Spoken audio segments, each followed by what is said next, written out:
Hello' everyone, আপোনালোক সকলোক study with পাৰভেজৰ অন্য এটি ক্লাছলৈ স্বাগতম জনাইছোঁ। আশা কৰোঁ সকলোৱে কুশলে আছে আৰু নিজৰ প্ৰস্তুতি চলাই গৈ আছে। বন্ধুসকল, আজিৰ ক্লাছত আমি 30টা ইম্পৰ্টেণ্ট MCQ আলোচনা কৰিম আৰু এই কুৱেশ্যনসমূহে আপোনালোকৰ আগন্তুক দিনত যি হ'বলগীয়া লিখিত পৰীক্ষা আছে আছাম পুলিচ ABUPৰ তাত যথেষ্ট সহায় কৰিব।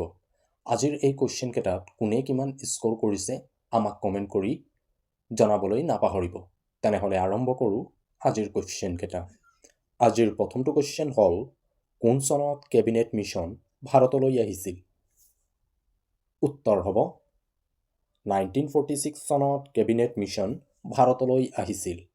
যিখিনি এক্সট্ৰা পইণ্ট কৈ যাম, এই পইণ্টখিনি মনত ৰাখিব চেষ্টা কৰিব, যিহেতু ইয়াৰ ৰিলেটেড যদি কোনো অন্য ধৰণৰ কুৱেশ্যন পৰীক্ষাত আহে, সেই কুৱেশ্যন আপোনালোকে কৰি আহিব পাৰিব, যিহেতু এটা প্ৰতিযোগিতামূলক পৰীক্ষাত এক মাৰ্কৰ ইম্পৰ্টেণ্ট বহু আছে। যদি পৰীক্ষাত কুৱেশ্যন আহে কোন চনত কেবিনেট মিছন ভাৰতলৈ আহিছিল, উত্তৰ হ'ব 1946 চনত কেবিনেট মিছন ভাৰতলৈ আহিছিল। যদি ডেটটো সোধে, উত্তৰ হ'ব 24 মাৰ্চ কেবিনেট মিছন ভাৰতলৈ আহিছিল। 1946 চনৰ 24 মাৰ্চ কেবিনেট মিছন ভাৰতলৈ আহিছিল। কেবিনেট মিছনৰ কেইজন সদস্য ভাৰতলৈ আহিছিল? 3জন, লৰেন্স, আলেকজেণ্ডাৰ আৰু ক্ৰিপছ। পুনৰ এবাৰ নাম ৰিপিট কৰি গৈছোঁ, লৰেন্স, আলেকজেণ্ডাৰ আৰু ক্ৰিপছ। এই 3জন কেবিনেট মিছনৰ হৈ সদস্য ভাৰতলৈ আহিছিল। তেওঁলোকৰ মূল উদ্দেশ্য আছিল ভাৰতত এখন সংবিধান প্ৰস্তুত কৰা। নেক্সট কুৱেশ্যন নম্বৰ 2, তলৰ কোনখন অসমৰ একমাত্ৰ পাহাৰীয়া ৰেল ষ্টেচন হয়? অপশ্যন 4টাৰ ভিতৰত উত্তৰ হ'ব হাফলং। হাফলং অসমৰ একমাত্ৰ পাহাৰীয়া ৰেল ষ্টেচন হয়। যদি পৰীক্ষাত কুৱেশ্যন আহে হাফলংখন কোনখন জিলাৰ অন্তৰ্গত হয়, উত্তৰ হ'ব ডিমা হাছাও জিলাৰ অন্তৰ্গত হয় হাফলং। নেক্সট কুৱেশ্যন নম্বৰ 3, কোন চনত অসম ৰাজ্যিক সংগ্ৰহালয়ৰ প্ৰতিষ্ঠা কৰা হৈছিল? অপশ্যন 4টাৰ ভিতৰত উত্তৰ হ'ব 1940 চনত অসম ৰাজ্যিক সংগ্ৰহালয়ৰ প্ৰতিষ্ঠা কৰা হৈছিল। যদি ডেটটো সোধে, উত্তৰ হ'ব 21 এপ্ৰিল। 21 এপ্ৰিল 1940 চনত অসম ৰাজ্যিক সংগ্ৰহালয়ৰ প্ৰতিষ্ঠা কৰা হৈছিল। নেক্সট কুৱেশ্যন নম্বৰ 4, শংকৰদেৱে প্ৰথমটো বৰগীতৰ ৰচনা ক'ত কৰিছিল? অপশ্যন 4টাৰ ভিতৰত উত্তৰ হ'ব বদ্ৰিকাশ্ৰমত মহাপুৰুষ শ্ৰীমন্ত শংকৰদেৱে প্ৰথমটো বৰগীতৰ ৰচনা কৰিছিল। আৰু তেওঁ প্ৰথমটো বৰগীত কি আছিল? পৰীক্ষাত বহুবাৰ কুৱেশ্যন এইটো আহিছে, উত্তৰ হ'ব মন মেৰি ৰামচৰণে লাগো, তেখেতৰ প্ৰথমটো বৰগীত আছিল। আৰু এই বৰগীতৰ ৰচনা তেওঁ ক'ত কৰিছিল? বদ্ৰিকাশ্ৰমত তেওঁ এই বৰগীতৰ ৰচনা কৰিছিল।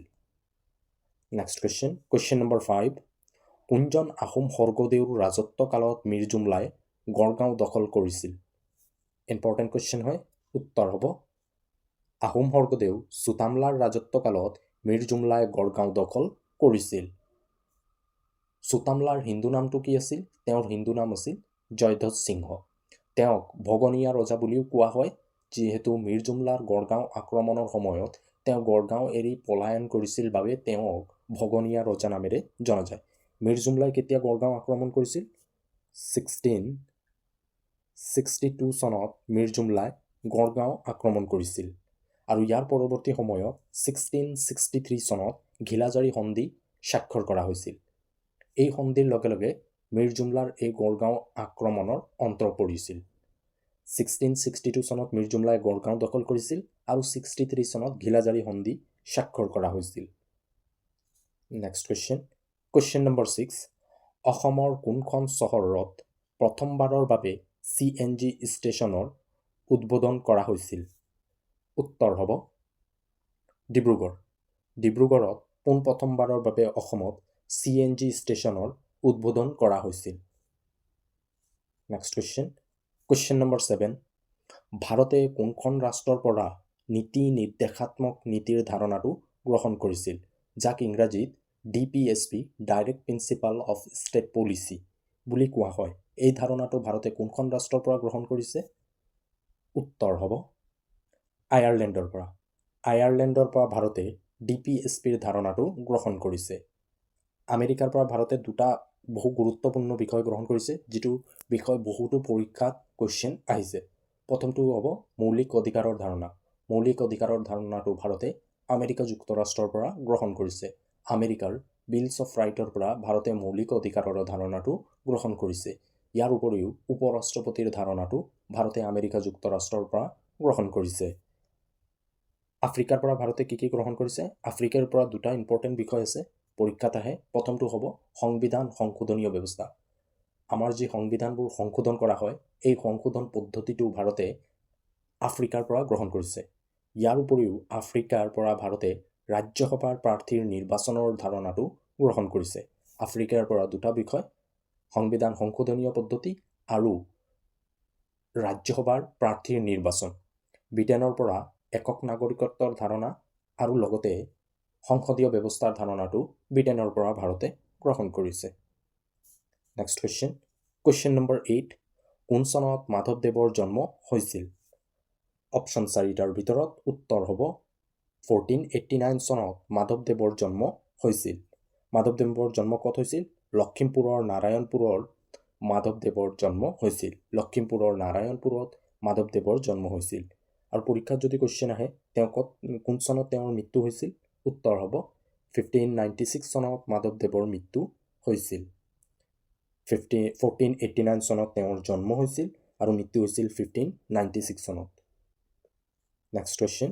কুৱেশ্যন নম্বৰ 9, প্ৰাচীন নগৰ বেংমাৰা বৰ্তমানত কি নামেৰে জনা যায়? অপশ্যন 4টাৰ ভিতৰত উত্তৰ হ'ব বৰ্তমানৰ তিনিচুকীয়া নামেৰে জনা যায় বেংমাৰাক। বন্ধুসকল, যদি ক্লাছটো চাই ভাল পোৱা, ক্লাছটো লাইক কৰি দিবা। আপোনালোকৰ এটা লাইকে আমাক মটিভেট কৰে এনেধৰণৰ ক্লাছসমূহ প্ৰস্তুত কৰাৰ বাবে। যিহেতু এনে এটা ক্লাছ প্ৰস্তুত কৰিবৰ বাবে বহু কষ্ট কৰিবলগীয়া হয়, তাৰ বাবে এটা সৰু ৰিকুৱেষ্ট কৰিছোঁ যাতে ক্লাছটো তোমালোকে চাই যোৱা কিন্তু লাইক নকৰা, তাৰ বাবে সকলোক ৰিকুৱেষ্ট কৰিছোঁ ক্লাছটো লাইক কৰাৰ বাবে। ইয়াৰ উপৰিও ক্লাছটো যদি চাই ভাল পোৱা নিজৰ বন্ধু বান্ধৱীসকলৰ মাজত শ্বেয়াৰ কৰি দিবা। Next question. কুৱেশ্যন নম্বৰ 10, তলৰ কোনখন বনাঞ্চল অসমৰ এখন জৈৱমণ্ডল সংৰক্ষিত বনাঞ্চল হয়? উত্তৰ হ'ব মানাহ ৰাষ্ট্ৰীয় উদ্যান অসমৰ এখন জৈৱমণ্ডল সংৰক্ষিত বনাঞ্চল হয়। অসমত সৰ্বমুঠ 2খন জৈৱমণ্ডল সংৰক্ষিত বনাঞ্চল আছে। এখন হ'ল মানাহ, আনখন হ'ল ডিব্ৰু-চৈখোৱা ৰাষ্ট্ৰীয় উদ্যান। Next question. কুৱেশ্যন নম্বৰ 11, কোনজন আহোম স্বৰ্গদেৱে দুধৰ আলিৰ নিৰ্মাণ কৰিছিল? অপশ্যন 4টাৰ ভিতৰত উত্তৰ হ'ব চুপাতফাই দুধৰ আলিৰ নিৰ্মাণ কৰিছিল। পৰীক্ষাত যদি কুৱেশ্যন আহে চুপাতফাৰ হিন্দু নামটো কি আছিল? উত্তৰ হ'ব চুপাতফাৰ হিন্দু নাম আছিল গদাধৰ সিংহ। আৰু চুপাতফা তেওঁ কোনটো বংশৰ ৰজা আছিল? তেওঁ আছিল টুংখুঙীয়া ফৈদৰ এজন ৰজা আছিল। পৰীক্ষাত এটা ইম্পৰ্টেণ্ট কুৱেশ্যন আহে যে আহোম নাম আৰু হিন্দু নাম। যেতিয়া তোমালোকে অসমৰ বুৰঞ্জীত আহোম সাম্ৰাজ্যৰ বিষয়ে পঢ়িবা, সেই সময়ত তোমালোকে তেওঁলোকৰ আহোম নাম লগতে হিন্দু নাম এই দুটা একেবাৰে ক্লিয়াৰ কৰি যাবা। ইয়াৰ পৰা বহু কুৱেশ্যন আহে। কেতিয়াবা অপশ্যনত হিন্দু নাম দিয়া থাকে, কেতিয়াবা অপশ্যনত আহোম নাম দিয়া থাকে। যেতিয়া আহোম নাম দিয়া থাকে তাত আমি অলপ কনফিউজ হওঁ, যিহেতু আমি তেওঁলোকৰ হিন্দু নাম জানো কিন্তু আহোম নামটো নাজানো। তাৰ বাবে এনেধৰণৰ কুৱেশ্যনসমূহ আমি ভুল কৰি আহোঁ। তাৰ বাবে সকলোক ৰিকুৱেষ্ট কৰিছোঁ তোমালোকে আহোম নাম আৰু হিন্দু নাম এই টপিকখিনি একেবাৰে ক্লিয়াৰ কৰি থবা। Next question. কুৱেশ্যন নম্বৰ 12, ভাৰতৰ কোনখন স্থানক চিলিকন উপত্যকা বুলি কোৱা হয়? উত্তৰ হ'ব বেংগালুৰুক চিলিকন উপত্যকা বুলি কোৱা হয়। কুৱেশ্যন নম্বৰ 13, কোনজন অসমীয়া সাহিত্যিকক সাহিত্যাচাৰ্য নামেৰে পৰিচিত? অপশ্যন 4টাৰ ভিতৰত উত্তৰ হ'ব অতুল চন্দ্ৰ হাজৰিকাক সাহিত্যাচাৰ্য নামেৰে জনা যায়। ইয়াৰ উপৰিও অতুল চন্দ্ৰ হাজৰিকাক কি নামেৰে জনা যায়? চিত্ৰদাস নামেৰে অতুল চন্দ্ৰ হাজৰিকাক জনা যায়। ৰঘুনাথ চৌধুৰীক আমি কি নামেৰে জানো? ৰঘুনাথ চৌধুৰীক আমি বিহগী কবি নামেৰে জানো। বীৰেন্দ্ৰ কুমাৰ ভট্টাচাৰ্য প্ৰথম অসমীয়া সাহিত্যিক যিজনে জ্ঞানপীঠ বঁটা লাভ কৰিছিল আৰু এই বঁটা তেওঁ 1979 চনত লাভ কৰিছিল। কিহৰ বাবে? মৃত্যুঞ্জয়ৰ বাবে এই বঁটা তেওঁ লাভ কৰিছিল। কমলাকান্ত ভট্টাচাৰ্যক কি কবি নামেৰে জানো আমি? উত্তৰ হ'ব অগ্নীয় কবি নামেৰে কমলাকান্ত ভট্টাচাৰ্যক আমি জানো। পুনৰ এবাৰ ৰিপিট কৰি গৈছোঁ, ৰঘুনাথ চৌধুৰীক বিহগী কবি কমলাকান্ত ভট্টাচাৰ্যক অগ্নীয় কবি আৰু বীৰেন্দ্ৰ কুমাৰ ভট্টাচাৰ্য আছিল প্ৰথম অসমীয়া সাহিত্যিক যিজনে জ্ঞানপীঠ বঁটা লাভ কৰিছিল 1979 চনত মৃত্যুঞ্জয়ৰ বাবে। নেক্সট কুৱেশ্যন নম্বৰ 14, কোন চনত গুৱাহাটী চাহ নিলাম কেন্দ্ৰৰ স্থাপন কৰা হৈছিল? একেবাৰে কমন কুৱেশ্যন হয়, অসমৰ প্ৰতিটো প্ৰতিযোগিতামূলক পৰীক্ষাত এই কুৱেশ্যনটো অহা দেখিবলৈ পোৱা যায়। উত্তৰ হ'ব 1970 চনত গুৱাহাটী চাহ নিলাম কেন্দ্ৰৰ স্থাপন কৰা হয়। এতিয়া তোমালোকে মোক কমেণ্ট কৰি জনোৱা কোন চনত যোৰহাট টোকলাই ৰিচাৰ্চ চেণ্টাৰৰ গঠন কৰা হৈছিল। এইটো আৰু এটা কমন কুৱেশ্যন হয়, বহুবাৰ এক্সামত কুৱেশ্যন এইটো হৈছে। যোৰহাটৰ টোকলাই চাহ গৱেষণা কেন্দ্ৰৰ স্থাপন কোন চনত কৰা হৈছিল? উত্তৰটো মোক কমেণ্ট কৰি জনাব। কুৱেশ্যন নম্বৰ 15, পৰাগ উৎসৱ কোন জনগোষ্ঠীয়ে উদযাপন কৰে? অপশ্যন 4টাৰ ভিতৰত উত্তৰ হ'ব মিচিং জনগোষ্ঠীয়ে পৰাগ উৎসৱ উদযাপন কৰে। ইয়াৰ উপৰিও মিচিং জনগোষ্ঠীৰ আন কিছুমান জনপ্ৰিয় উৎসৱসমূহৰ ভিতৰত আলি আই লৃগাং আৰু দবুৰ। আলি আই লৃগাং আৰু দবুৰ উৎসৱ মিচিং জনগোষ্ঠীয়ে উদযাপন কৰে। এই তিনিটা উৎসৱৰ নাম একেবাৰে মনত ৰাখিবা, এক্সামত ইয়াৰ পৰা কুৱেশ্যন আহে। প্ৰথমটো হ'ল পৰাগ, দবুৰ, আলি আই লৃগাং। এই তিনিটা উৎসৱ মিচিং জনগোষ্ঠীয়ে উদযাপন কৰে। নেক্সট কুৱেশ্যন নম্বৰ 16, কোন অনুচ্ছেদৰ ভিত্তিত উচ্চতম ন্যায়ালয়ে নাগৰিকৰ মৌলিক অধিকাৰ ৰক্ষণাবেক্ষণ দিয়ে? যিহেতু নাগৰিকৰ মৌলিক অধিকাৰ ৰক্ষণাবেক্ষণৰ দায়িত্ব ভাৰতৰ ন্যায়িক ব্যৱস্থাৰ হাতত, তো কুৱেশ্যন আহিছে উচ্চতম ন্যায়ালয়ে কোনটো আৰ্টিকেলৰ ভিত্তিত নাগৰিকৰ মৌলিক অধিকাৰ ৰক্ষণাবেক্ষণ দিয়ে? উত্তৰ হ'ব আৰ্টিকেল 32ৰ ভিত্তিত উচ্চতম ন্যায়ালয়ে নাগৰিকৰ মৌলিক অধিকাৰক ৰক্ষণাবেক্ষণ দিয়ে। যদি পৰীক্ষাত কুৱেশ্যন আহে কোন অনুচ্ছেদৰ ভিত্তিত উচ্চ ন্যায়ালয়ে নাগৰিকৰ মৌলিক অধিকাৰ ৰক্ষণাবেক্ষণ দিয়ে? উত্তৰ হ'ব আৰ্টিকেল 226ৰ ভিত্তিত উচ্চ ন্যায়ালয়ে নাগৰিকৰ মৌলিক অধিকাৰ ৰক্ষণাবেক্ষণ দিয়ে। উচ্চতম ন্যায়ালয়ে আৰ্টিকেল 32ৰ ভিত্তিত নাগৰিকৰ মৌলিক অধিকাৰ ৰক্ষণাবেক্ষণ দিয়ে। সেইদৰে প্ৰতিখন ৰাজ্যত এখন উচ্চ ন্যায়ালয় আছে আৰু এই উচ্চ ন্যায়ালয়েও নাগৰিকৰ মৌলিক অধিকাৰ ৰক্ষণাবেক্ষণ দিব। আৰু সেই কোনটো আৰ্টিকেলৰ ভিত্তিত? 226ৰ ভিত্তিত উচ্চ ন্যায়ালয়। ৰাজ্যৰ ক্ষেত্ৰত 226ৰ ভিত্তিত উচ্চ ন্যায়ালয়ে নাগৰিকৰ মৌলিক অধিকাৰ ৰক্ষণাবেক্ষণ দিয়ে। কুৱেশ্যন নম্বৰ 17, ভাৰতৰ স্বাধীনতাৰ সময়ত অসমত মুঠ জিলা কিমান আছিল? উত্তৰ হ'ব 13খন। ভাৰতৰ স্বাধীনতাৰ সময়ত অসমৰ মুঠ জিলা আছিল 13খন। কুৱেশ্যন নম্বৰ 18, হামৰেন তলৰ কোনখন জিলাৰ মুখ্য কাৰ্যালয় হয়?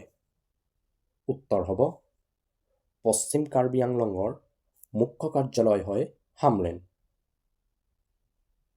নেক্সট কুৱেশ্যন নম্বৰ 19, ভীষ্মক নগৰৰ ধ্বংসৰ সবিশেষ কোনটো বংশৰ পৰা আমি জানো? উত্তৰ হ'ব চুতীয়া বংশৰ পৰা। চুতীয়া বংশৰ পৰা আমি ভীষ্মক নগৰৰ ধ্বংসৰ সবিশেষ জানিব পাৰোঁ। যদি পৰীক্ষাত কুৱেশ্যন আহে কোনে চুতীয়া বংশৰ প্ৰতিষ্ঠা কৰিছিল? উত্তৰ হ'ব বীৰপালে চুতীয়া বংশৰ প্ৰতিষ্ঠা কৰিছিল। চুতীয়া বংশৰ শেষজন ৰজা কোন আছিল?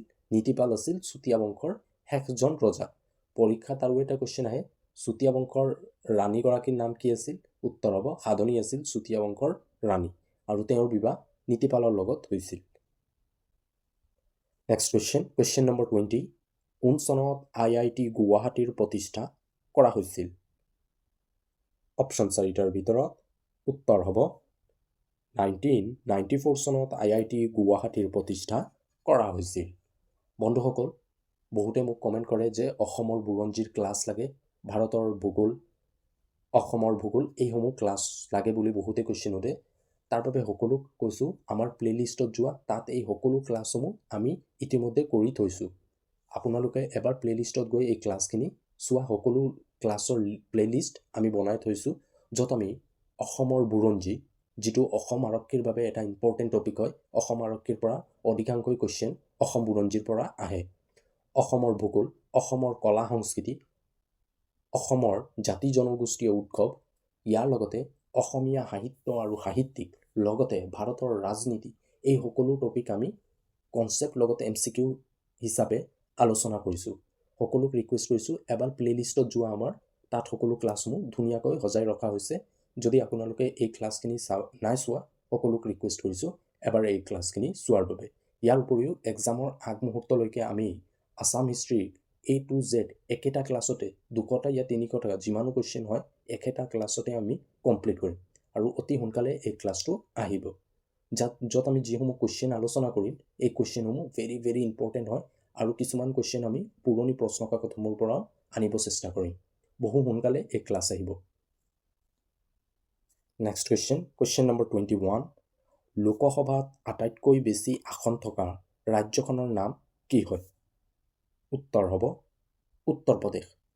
উত্তৰ প্ৰদেশ ৰাজ্য ভাৰতৰ ভিতৰত প্ৰথমখন ৰাজ্য যিখন ৰাজ্যত আটাইতকৈ বেছি লোকসভাৰ আসন আছে। লোকসভাত উত্তৰ প্ৰদেশত 80খন আসন আছে।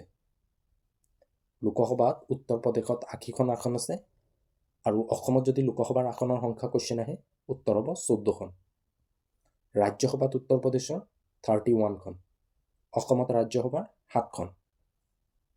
উত্তৰ প্ৰদেশত লোকসভাৰ আসনৰ সংখ্যা 80খন, ৰাজ্যসভাত 31খন, অসমত লোকসভাৰ আসনৰ সংখ্যা 14খন, ৰাজ্যসভাত 7খন।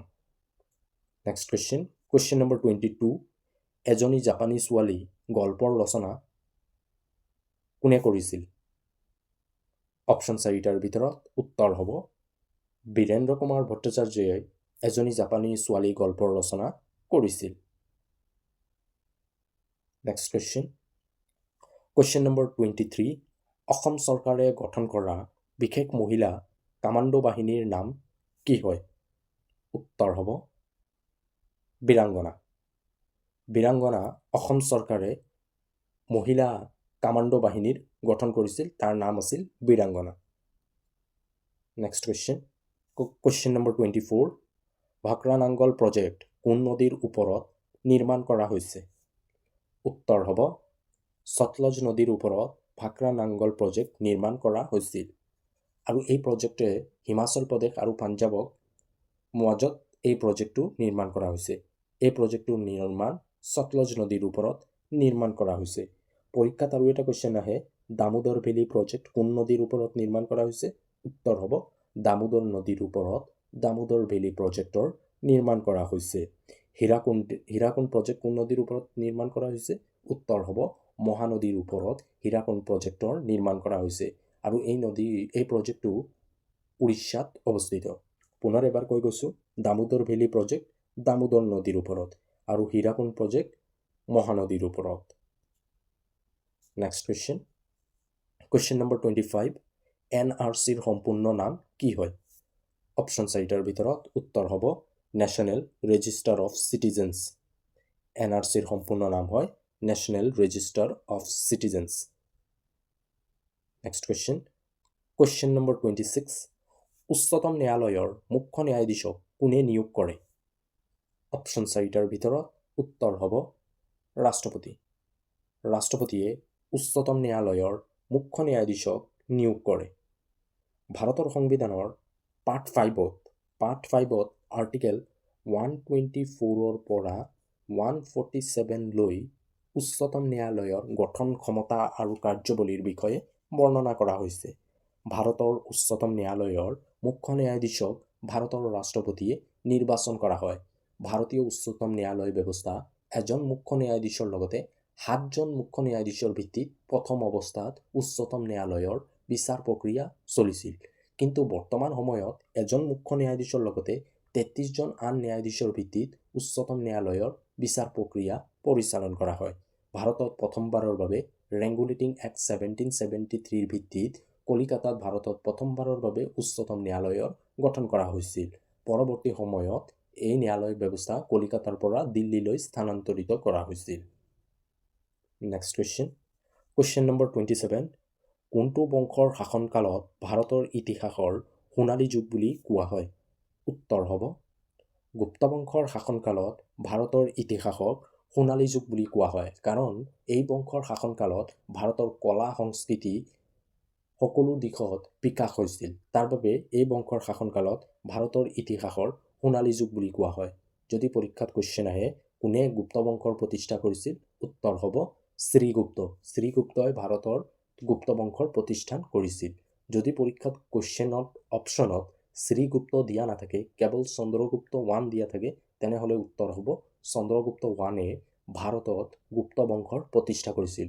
কাৰণ চন্দ্ৰগুপ্ত প্ৰথমক ভাৰতত গুপ্ত বংশৰ ৰিয়েল ফাউণ্ডাৰ বুলি অভিহিত কৰা হয়। Next question number 28। কোন চনত লক্ষ্মীনাথ বেজবৰুৱা অসম সাহিত্য সভাৰ সভাপতি আছিল? উত্তৰ হ'ব 1924 চনত লক্ষ্মীনাথ বেজবৰুৱা অসম সাহিত্য সভাৰ সভাপতি আছিল। পৰীক্ষাত যদি কুৱেশ্যন আহে কোনখন অধিৱেশনত তেওঁ অসম সাহিত্য সভাৰ সভাপতিত্ব কৰিছিল? উত্তৰ হ'ব গুৱাহাটী অধিৱেশনত তেওঁ অসম সাহিত্য সভাৰ সভাপতিত্ব কৰিছিল। Next question number 29। ভাৰতৰ প্ৰাচীনতম পৰ্বতমালাটোৰ নাম কি হয়? উত্তৰ হ'ব আৰাৱলী পৰ্বতমালা। আৰাৱলী পৰ্বতমালা ভাৰতৰ প্ৰাচীনতম পৰ্বতমালা হয়। নেক্সট কুৱেশ্যন, আজিৰ শেষৰটো কুৱেশ্যন হ'ল অসম বিধানসভাৰ প্ৰথম বৈঠক কোন চনত অনুষ্ঠিত হৈছিল? অপশ্যন 4টাৰ ভিতৰত উত্তৰ হ'ব 1937 চনৰ 7 এপ্ৰিল অসম বিধানসভাৰ প্ৰথমটো বৈঠক অনুষ্ঠিত হৈছিল। বন্ধুসকল, আজিৰ ক্লাছত আমি 30টা কুৱেশ্যন আলোচনা কৰিছোঁ আৰু এই 30টা কুৱেশ্যনে আপোনালোকৰ আগন্তুক দিনত যি পৰীক্ষা হ'বলগীয়া আছে সেই পৰীক্ষাত যথেষ্ট সহায় কৰিব। আজিৰ এই 30টা কুৱেশ্যনত কোনে কিমান স্ক'ৰ কৰিছে আমাক কমেণ্ট কৰি জনাবলৈ নাপাহৰিব। বন্ধুসকল, আজিৰ এই ক্লাছটো চাই যদি ভাল পোৱা নিজৰ বন্ধু বান্ধৱীসকলৰ মাজত শ্বেয়াৰ কৰি দিবা। ইয়াৰ উপৰিও যদি আপোনালোকে আমাৰ চেনেলটোক ছাবস্ক্ৰাইব কৰা নাই, সকলোক ৰিকুৱেষ্ট কৰিছোঁ আমাৰ চেনেলটোক ছাবস্ক্ৰাইব কৰি থোৱাৰ বাবে। ক্লাছৰ PDF আমি আমাৰ টেলিগ্ৰাম চেনেলত প্ৰভাইড কৰি দিম। তো আজিলৈ ইমানেই আছিল আৰু এই 30টা কুৱেশ্যনত কোনে কিমান স্ক'ৰ কৰিছে আমাক কমেণ্ট কৰি জনাবলৈ নাপাহৰিব। তো আজিলৈ ইমানেই আছিল। পুনৰ লগ পাম আমি আমাৰ অন্য এটি ক্লাছলৈ। Thank U.